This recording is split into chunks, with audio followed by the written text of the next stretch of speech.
Good morning student.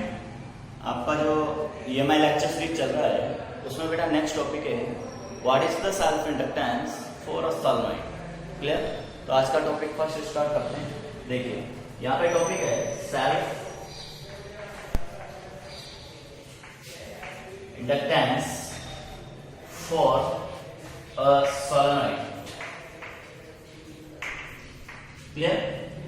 तो बेटा देखिए ये वीडियो लेक्चर जो कंटिन्यू प्रोवाइड किए जा रहे हैं ये आपके लिए फॉर जो बेस्ट रिजल्ट है उसके हिसाब से बहुत बेनिफिशियल है। ठीक है, तो आप इसे कंटिन्यूसली वॉच करते रहिए और नोट्स वगैरह मेंशन करते रहिए, तो ये आपकी प्रिपरेशन में हेल्प करेगा। देखिए बेटा first of all L find out करना है फॉर अ सॉलोनॉइड। तो clear, we draw a diagram for a solenoid in this situations. Here, that is a solenoid which have the number of N loop and its length is smaller. Clear? तो यहाँ पे बात करेंगे total number of loop. Total number of loop that is capital M. Total length, जो total length है of solenoid is small n. Clear? So what is the number of loop? Number of loop per unit length is small n, that is the capital N upon L. Clear? अब आपको L find out करना है। तो इस diagram के लिए बात करेंगे इसमें कैपिटल I करंट फ्लो हो रहा है। Clear? और ये करंट यहां से एंटर होकर और ये एग्जिट हो रहा है। Now we consider what is the phenomena of magnetic field for a solenoid. तो ये आप यहां पे नोट कर सकते हो, we know that magnetic field for a solenoid. Solenoid के लिए जो मैग्नेटिक फील्ड होगा उसकी वैल्यू होती है B is equal to mu not N I. ये टॉपिक आपको प्रीवियस लेक्चर्स में पढ़ा दिए गए हैं कि what is the solenoid magnetic field. तो B is equal to mu not N I. यहाँ पर जो मैग्नेटिक फील्ड आपको मिल रहा है उस मैग्नेटिक फील्ड की जो वैल्यू है वो है बेटा B बराबर mu not an.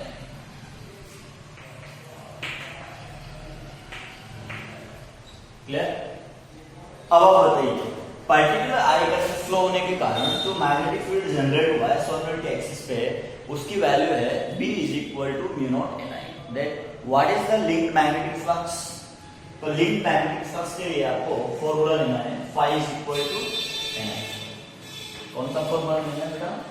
phi is equal to B into A. तो ये हो जाएगा लिंक मैग्नेटिक फ्लक्स। तो that is phi is equal to B A. अब B की वैल्यू क्या होती है? म्यू नॉट एन आई होती है।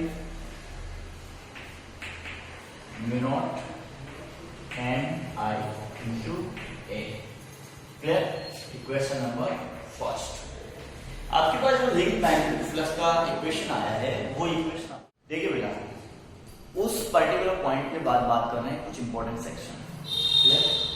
यहां पे लिखा हुआ है if link magnetic flux with link magnetic flux with number of N. Clear? तो फाई की जनरल वैल्यू होगी वो फाई की वैल्यू होगी NBA। वैसे तो जनरली क्या होता है phi इंटू BA होता है, पर n लोग के लिए क्या ले लो phi is equal to NBA होगा। क्लियर? आप यहां से नोट कर सकते हैं वी नो दैट फ्लक्स की जो वैल्यू होगी वो होगी Li।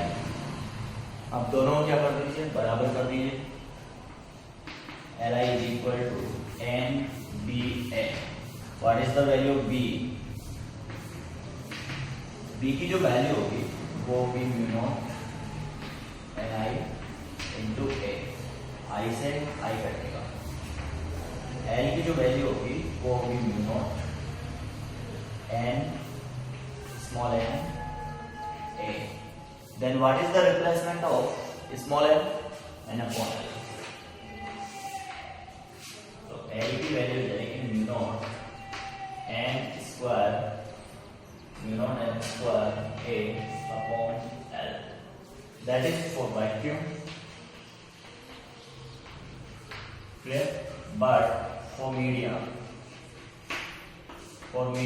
एल की वैल्यू जाएगी mu R, mu not N square A upon L,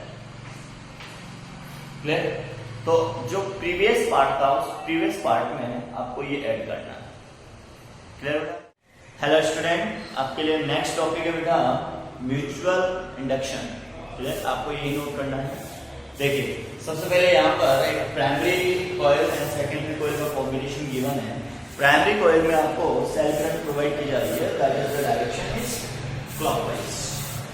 तो सेल करंट की जो डायरेक्शन है वो अभी कह रहे हैं यहाँ क्लॉकवाइज में है, क्लियर, ठीक है। ये मैंने इसलिए नोट किया है क्योंकि आगे जाके आपको इसकी हेल्प चाहिए।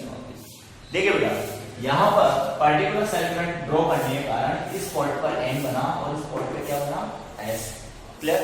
तो मैग्नेटिक फील्ड लाइंस क्या होगी, नॉर्थ से निकलती है और साउथ में एंटर होती है। अब इस प्राइमरी और सेकेंडरी कॉइल का कॉम्बिनेशन एक बार फिर देख लीजिए। वैसे तो मैं आपको ये फेराडे में एक्सप्लेन कर चुका हूँ, बट फिर भी आपको अगेन रिवाइज करना है।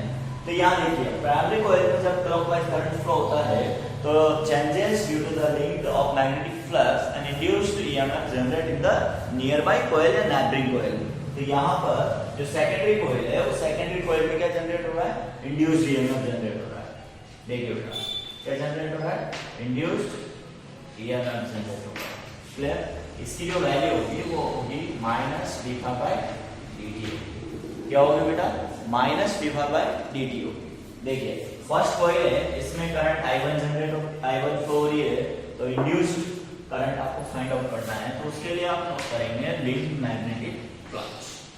क्या नोट करेंगे, linked magnetic flux. The phi is equal to m with current of I। I current कहाँ फ्लो हो रही है, I करंट इसमें फ्लो हो रही है। अगर यहाँ पे I1 करंट फ्लो होती है तो उसे आप I1 करंट देंगे और phi टू इसको देंगे, क्लियर। और सेकंड उसमें काउंट कर रहे हैं तो M21 नोट करेंगे। देखिए बहुत ही सिंपल गेम है। अगर मैंने phi को आगे लिखा है तो phi link with the second coil, clear. I1 को मैंने पीछे लिखा है तो I1 related to the first coil, तो यहाँ पर मैंने 2 लिखा और यहाँ पर मैंने 1 लिखा, क्योंकि जो जिससे रिलेटेड है उसको वहीं पे एक्सप्लेन करेंगे। अब बात आती है what is the meaning of M2N, then mutual inductance in the second coil via first coil, clear. क्या नोट किया है मैंने, देखिए the mutual inductance in the second coil via the first coil, इसका मतलब M21। अगर माना कि इसका रिवर्स प्रोग्राम होगा, सपोज, अभी तो केवल इसको एक्सप्लेन कर रहे हैं, तो what is the induced EMF, the E is equal to the minus d by dt of M21 of I1। तो इंड्यूस्ड ईएमएफ जो जनरेट होगा वो माइनस M21 क्या जनरेट होगा, M21 di1 by dt, यहां पर जो फॉर्मेट मैंने एक्सप्लेन किया है वो केवल डायग्राम के रिगार्डिंग दिया है कि प्राइमरी कॉइल को आप फर्स्ट कंसीडर कीजिए और सेकेंडरी कॉइल को आप सेकंड कंसीडर कीजिए, क्लियर। प्राइमरी कॉइल फर्स्ट है, उसमें सपोज I1 करंट फ्लो हो रही है, I1 करंट फ्लो हो रही है तो we can start the pressing the point of key switch. इसको के को क्या करेंगे बेटा, स्विच को ऑन करेंगे, मतलब प्रेस करने पर ही स्विच ऑन हो जाता है। जब आपने के को ऑन किया है तो ऑटोमेटिकली बैटरी क्या देगी, सेल करंट देगा। करंट यहाँ से निकलकर इस करंट में क्लॉकवाइज फ्लो, कैसा फ्लो हो रहा है, there are the current flow in the primary coil is clockwise, clear. यहाँ पर क्लॉकवाइज करंट फ्लो होने के कारण इसमें मैग्नेटिक फील्ड जनरेट होगा, that is magnetic field lines linked with the secondary coil.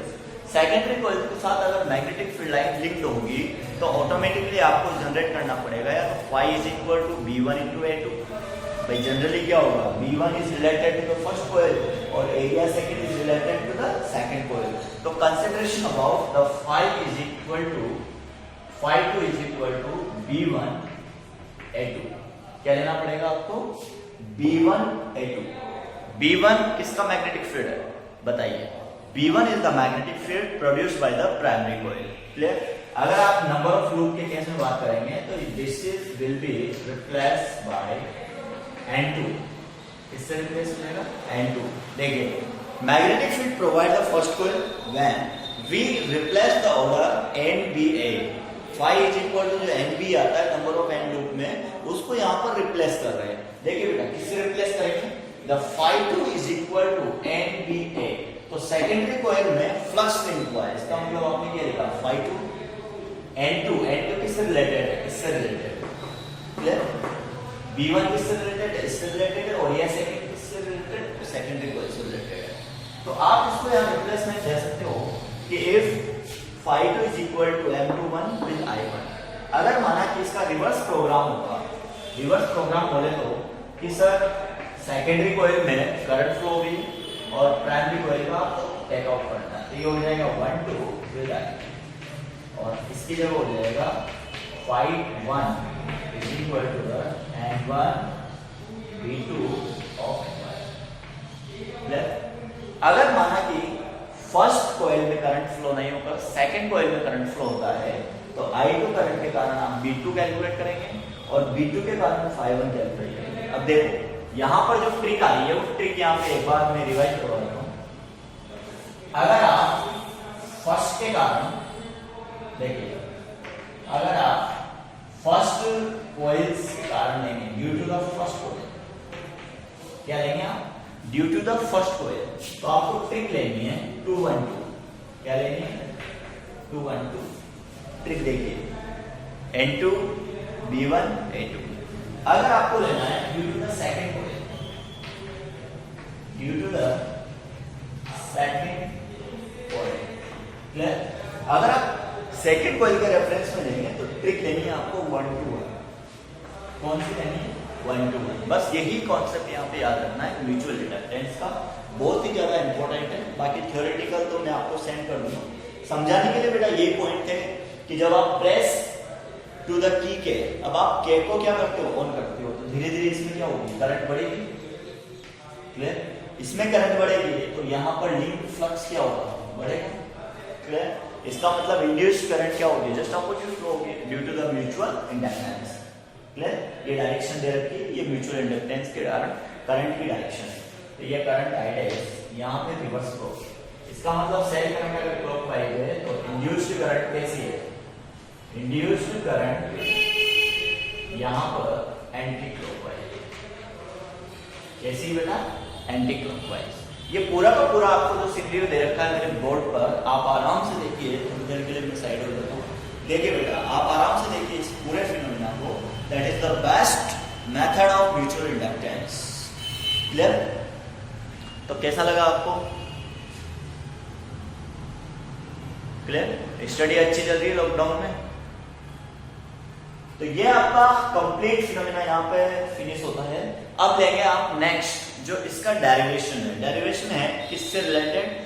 अगर मान लो कोएक्सियल सॉलिनॉइड के क्वेश्चन में आपको म्यूचुअल इंडक्टेंस पूछा जाए।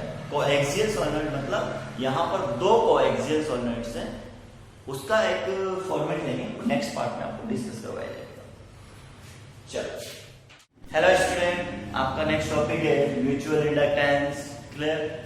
देखिए बेटा क्या बोल रहे हैं इसमें म्यूचुअल इंडक्टेंस में कि सर एक में चेंजेज होता है तो सेकेंडरी ऑटोमेटिक क्या करती है? रिएक्ट करती है। देखिए यहाँ पे बात करते हैं इंपॉर्टेंट। म्यूचुअल इंडक्टेंस एक ऐसा कॉन्सेप्ट है जो आपके फैमिली में भी लागू हो सकता है अगर आप उसको समझने की कोशिश करो। जैसे मान लो कोई फैमिली है, उसमें दो ब्रदर या दो सिस्टर है। क्लियर? या फिर दो ब्रदर सिस्टर है, एक तरह से दो भाई बहन। तो म्यूचुअल इंडक्टेंस वहां पे आप अच्छे से समझ सकते हैं कि अगर मान लो पेरेंट्स किसी एक कैंडिडेट के लिए अगर अच्छी अच्छी चीजें खरीद के लाते हैं या कोई नई चीज उसको दिला देते हैं, तो दिलाई किसको है? फर्स्ट कैंडिडेट को दिलाई है। और इंडक्शन किसमें होगा? रिएक्शन कौन देगा? रिएक्शन देगा आपको सेकंड कैंडिडेट। क्लियर? ऐसा जनरली होता है। तो ये नैबरिंग प्रोसेस होता है इंडक्शन इंड्यूस्ड होने का। कि एक को अच्छा मोबाइल दिला दिया तो दूसरे को भी दिलाना पड़ेगा, एक को अच्छे कपड़े दिला दिए तो दूसरा भी उसके लिए डिमांड करता है। तो ये प्राइमरी कॉइल और सेकेंडरी कॉइल का सबसे बेस्ट एक सिनेरियो जमाया मैंने आपको माइंड में। चलो स्टार्ट करते हैं। म्यूचुअल इंडक्टेंस क्या होता है बेटा, देखिए सबसे पहले मैं लिंक्ड, अगर मान लो प्राइमरी कॉइल यहाँ पे बात करें तो ये हो जाएगी प्राइमरी कॉइल करंट। क्या हो जाएगा बेटा, primary coil current. Primary coil current is I1। तो फिर secondary coil linked magnetic flux क्या होगा, लिंक्ड मैग्नेटिक फ्लक्स। तो ये आपके पास होगा 5, बिकॉज फर्स्ट करंट के कारण क्या जनरेट हुआ था, फर्स्ट करंट के कारण फर्स्ट कॉइल में मैग्नेटिक फील्ड B1 जनरेट हुआ था। ओके, और B1 जनरेट हुआ तो वो किसके एरिया में कॉन्टेक्ट आया बेटा, वो सेकेंडरी कॉइल के एरिया में कॉन्टेक्ट आया। किसके कॉन्टेक्ट में आया, सेकेंडरी कॉइल के एरिया में कॉन्टेक्ट आया। तो फर्स्ट ऑफ ऑल इसको यहाँ पर डिटरमाइन करेंगे NBA ऑर्डर से। तो मैंने आपको पहले बता दिया due to the first coil, अगर फर्स्ट कॉइल के कारण चल रहा है तो आप ट्रिक लेंगे 2 1 2। कौन सी ट्रिक लगानी है आपको, 2 1 2। सोचने की जरूरत ही नहीं है, डायरेक्ट हो रहा है। आपको ये पता नहीं रहेगा 1 किसके नीचे लिखना है, 2 किसके नीचे लिखना है। तो आपका बस बेसिक फिनोमेना में जो दिया है कि sir due to the first coil तो लगा दो 2 1 2, due to the second coil लगा दो 1 2 1, रिवर्स कर दो, मतलब सेकंड को फर्स्ट से रिप्लेस कर सकते हैं। अब जनरली यहाँ पे बात करते हैं कि जो रिप्लेसमेंट हो रहा है उसको भी यहाँ पे कंसिडरेशन दीजिए कि सर ये हो गया N2, क्लियर, N2 हो गया, सही बात है। सर B1 क्या होगा, B1 होगा बेटा म्यू नॉट N1 और I1, फर्स्ट कॉइल की बात कर रहे हैं, और ये हो गया आपके पास A2, क्लियर। तो जनरली आपको क्या देखने को मिला, sir phi2 is directly proportional to the current I1। तो देयरफॉर आपको जो जनरली सीखने को मिला है वो है phi2 is directly proportional to the I1। Okay, भाई जो बेसिक सिनेरियो यहाँ पे जमाया गया है उससे आपको पता लग रहा है कि सेकेंडरी कॉइल का linked magnetic flux is directly proportional to the primary current. Okay, तो यहाँ पर मैंने आपको पहले बोल दिया कि इस जगह जो M यूज होगा उसमें आप कैसे डिनोट करेंगे, देखिए पीछे 1 है आगे 2 है, तो यहाँ लिखेंगे M21। क्या लिखेंगे, M21, क्लियर। आपको सोचने की जरूरत नहीं, ऐसे ऐसे तरीके दे रहा हूँ मैं, ध्यान रखना। अगर वीडियो आप कंप्लीट वॉच करते हैं तो सेल्फ इंडक्टेंस और म्यूचुअल इंडक्टेंस अच्छी तरह समझ में आएगा, क्लियर। तो लापरवाही नहीं करें और बेस्ट टू बेस्ट तरीके से लर्न आउट करें फिजिक्स को। देखिए primary coil current I1, secondary coil linked magnetic flux phi2। तो व्हाट एवर द रिलेशन, यहाँ पे सेकंड है यहाँ पे फर्स्ट है, phi2 is directly proportional to the I1। Now we can replace that phi2 I1। तो यहाँ पे 21 नोट करेंगे, क्या नोट करेंगे यहाँ पे 21। तो what is the value of M21, generally M21 की वैल्यू हो जाएगी phi2 अपॉन I1, क्लियर। और यूनिट क्या होगी, यूनिट होगी बेटा हेनरी। क्या यूनिट होगी बेटा, हेनरी यूनिट। ओके, समझ में आया, हाँ बेटा समझ में आया। चलो ठीक है, स्टार्ट करते हैं नेक्स्ट। सेकेंडरी कॉइल का रेफरेंस समझाता हूं। तो सेकेंडरी कॉइल के रेफरेंस में आपको कुछ भी नहीं करना, प्राइमरी की जगह सेकेंडरी और सेकेंडरी की जगह प्राइमरी कर दो, क्लियर। क्या करेंगे हम, क्या टॉपिक है, मैंने क्या सिखाया, प्राइमरी की जगह सेकेंडरी। तो देखिए ये हो जाएगा सेकेंडरी और ये हो जाएगा primary, clear. Secondary coil current 1 replace 2, इसमें क्या होना था गेम है कि 1 को 2 से रिप्लेस कर दो और 2 को x से रिप्लेस कर दो, क्लियर। ये I2 हो गया, ये 1 हो गया, ये 1 हो गया, ये 1 हो गया, ये 2 हो गया। मैंने बोला ही था आपको कि अगर सेकंड के कारण चलेंगे तो उसमें क्या ट्रिक लेंगे, 1 2 1 लेंगे। तो 1 2 1 आ गया, क्लियर। ये 5 1 हो गया, ये 1 हो गया, ये N2 हो गया, ये I2 हो गया और ये फर्स्ट हो गया, क्लियर। तो due to the second coil current के कारण जनरेट हो रहा है तो अपन 5 1 कौन सा लेंगे, 1 2 1 वाला लेंगे। तो 1 2 1 आपने लगा दिया। अब यहाँ से आपको देखने को मिल रहा है 5 1 is directly proportional to the I2, 5 1 is directly proportional to the I2। इसका मतलब क्या हो गया, 5 1 है और बेटा ये क्या है, I2 है। अब आपको M21 लिखने की जरूरत नहीं पड़ेगी, अब आपको लिखना है M12। क्या लिखना है, M12, तो that is the replacement M12 is equal to Y1 upon I2। Clear? दोनों ही सेम कॉन्सेप्ट है, बस ये है कि एक के कारण दूसरा और दूसरे के कारण पहला। ठीक है, तो ये यहाँ पे म्यूचुअल इंडक्टेंस है। म्यूचुअल इंडक्टेंस आपके डेली लाइफ में सबसे बेस्ट सिनेरियो जनरेट करता है कि अगर मान लो किसी भी दो कैंडिडेट्स के बीच में अगर म्यूचुअल इंडक्शन बना हुआ है या म्यूचुअल अंडरस्टैंडिंग बनी हुई है, तो वो दोनों एक दूसरे के साथ अच्छे से रह सकते हैं या एक दूसरे के एक ही घर में वो अच्छे से जीवन व्यतीत कर सकते हैं। या फिर मान लो दो ब्रदर है, उनके बीच में भी अगर म्यूचुअल अंडरस्टैंडिंग बनी हुई है, अपन जनरली बोलते हैं कि दो भाई साथ साथ कैसे रहते हैं, उनके बीच में म्यूचुअल अंडरस्टैंडिंग बनी हुई है। क्लियर?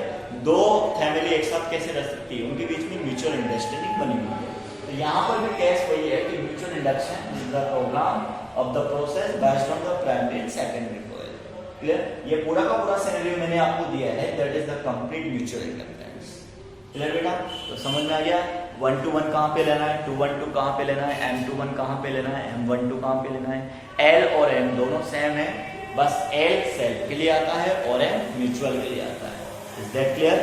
ओके, चलो स्टार्ट करते हैं बेटा। नेक्स्ट डेरिवेशन बहुत ही इंपॉर्टेंट और महत्वपूर्ण डेरिवेशन है, लेके आए हैं आपके लिए। हेलो स्टूडेंट, देखिए आपको स्क्रीन पे दिखाई दे रहा है first dependency of M and last CBSE में पूछा गया एक इंपॉर्टेंट क्वेश्चन है जो कॉम्पिटिटिव एग्जाम्स में पूछा गया है, बट सब्जेक्टिव यहाँ पे लेक्चर डिजाइन किया जा रहा है, इसलिए मैं इसे सब्जेक्टिव मोड में सोच रहा हूँ। तो फर्स्ट ऑफ ऑल जो आपको म्यूचुअल इंडक्टेंस पढ़ाया गया है उसमें डिपेंडेंसी ऑफ M, सबसे पहले आपसे क्या डिस्कस किया जा रहा है कि what is the dependency of M। तो देखिए first of all geometry of two coils. First point है आपके पास कि M की जो डिपेंडेंसी है वो किस पर डिपेंड करेगी। M की जो बेसिक डिपेंडेंसी है वो है बेटा ज्योमेट्री ऑफ टू कॉइल्स। अब ज्योमेट्री ऑफ टू कॉइल्स में क्या क्या डिस्कस हो रहा है, तो ज्योमेट्री ऑफ टू कॉइल्स में फर्स्ट डिस्कशन है the what is the size of the coil, second number of turns present in the coil, third which type of material used in this coil of wire bounding, और third what is the ratio of thickness of the wire. Clear? Next आपके पास distance between the two coils. M किसके ऊपर depend करता है, M depend करता है कि what is the distance between two these coils. And third है आपके पास रिलेटिव मोशन। रिलेटिव मोशन का मतलब है कि जब भी आप दो कॉइल्स को पास पास रखेंगे तो what is the gap in what is the situation of primary and secondary coil and what is the transportation या what is the relative motion and what is the combination of the two coils. Clear? इसके बाद लेते हैं आप secondary examination question CBSE 2011 का subjective पूछा गया है और अनदर एग्जाम्स जितने भी होते हैं उन सब में से वरीयता दी गई है ऑब्जेक्टिव क्वेश्चन से रूप में। चलो स्टार्ट करते हैं नेक्स्ट सॉल्यूशन, और बहुत ही अच्छा सॉल्यूशन है, बहुत ही अच्छा क्वेश्चन है, धांसू क्वेश्चन है। देखिए क्वेश्चन थोड़ा धांसू इसलिए है क्योंकि जनरली जो थ्योरी में पढ़ाया जाता है वो सॉल्वेंट पढ़ाया जाता है, बट यहाँ पर आपको सिंगल लूप दिया गया है। देखिए स्टार्ट करते हैं बेटा। आपसे पूछा गया है कि what is the magnetic flux linked, first of all what is the magnetic flux linked with secondary coil and due to the first. तो वी नो दैट, देखिए बहुत ही अच्छा लेक्चर है आज का। इस डायरेक्टली प्रोपोर्शनल टू I1 होता है, तो आपको अच्छी तरह पता है कि sir due to the first coil क्या लगेगी ट्रिक बताओ बेटा, क्या लगेगी 1 to 1 लगेगी या 2 1 2 लगेगा। सेकेंडरी कॉइल का phi 2 है, अगर due to the first coil है तो आप क्या लगाएंगे 2 1 2 लगाएंगे। क्या लगाएंगे 2 1 2 लगाएंगे। देखिए यहाँ पे सॉल्वॉइड नहीं है, सॉल्वॉइड नहीं है तो आपको किसकी ओर जाना है, आपको जाना है कॉइल की ओर। That is the single loop, that is the single loop. अगर सिंगल लूप की बात करें तो आपको पता है centre magnetic field mu nought I upon 2r। अगर माना कि नंबर ऑफ n लूप है तो mu naught Ni upon 2r। First coil है, फर्स्ट कॉइल में क्या होगा सर n1 होगा। देखिए ये हो गया mu naught n1 I1 upon 2r1। कहां पे रिप्लेसमेंट देंगे, यहां पे रिप्लेसमेंट देंगे। एरिया 2 क्या हो जाएगा पाई r2 का होल स्क्वायर हो जाएगा। n2 क्या है, n2 is the number of turns loop present in the second coil. चलिए रिप्लेसमेंट कीजिए, phi 2 is equal to n2, यहां पे इसको रिप्लेस करेंगे mu naught n1 I1 upon 2r1 and pi R2 का होल स्क्वायर। बताइए बेटा, बच्चा लोग समझ में आया नहीं आएगा? क्वेश्चन अच्छा है, इसलिए वापस आपको रिवाइज करवाया जा रहा है। फर्स्ट ऑफ ऑल देखिए यहाँ पे गिवन है R1 is less than equal to R2। Coil first में I1 दिया हुआ है, कॉइल सेकंड में I2 दिया हुआ है। Clear it? Number of loop N1 है, नंबर ऑफ लूप N2 है। तो यहाँ पर इस पर्टिकुलर I1 के कारण जो मैग्नेटिक फील्ड जनरेट होगा उस मैग्नेटिक फील्ड की बात करेंगे B1 की। तो B1 BC centre of magnetic field होता है Ni/2R due to the loop current loop. तो इसको रिप्लेस किया फर्स्ट ऑर्डर में। नाउ देखिए सेकंड निकालना है due to the first coil, तो ट्रिक काम में आएगी। जो आज ट्रिक ली है वो इंपॉर्टेंट है।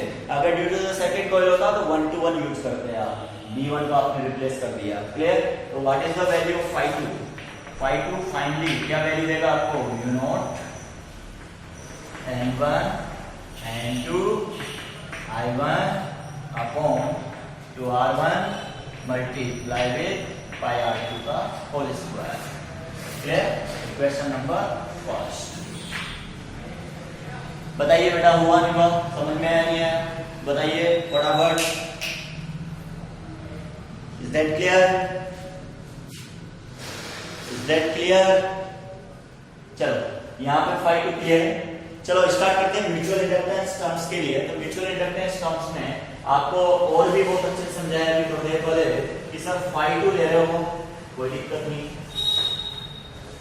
चलो इसको स्टार्ट करेंगे आगे।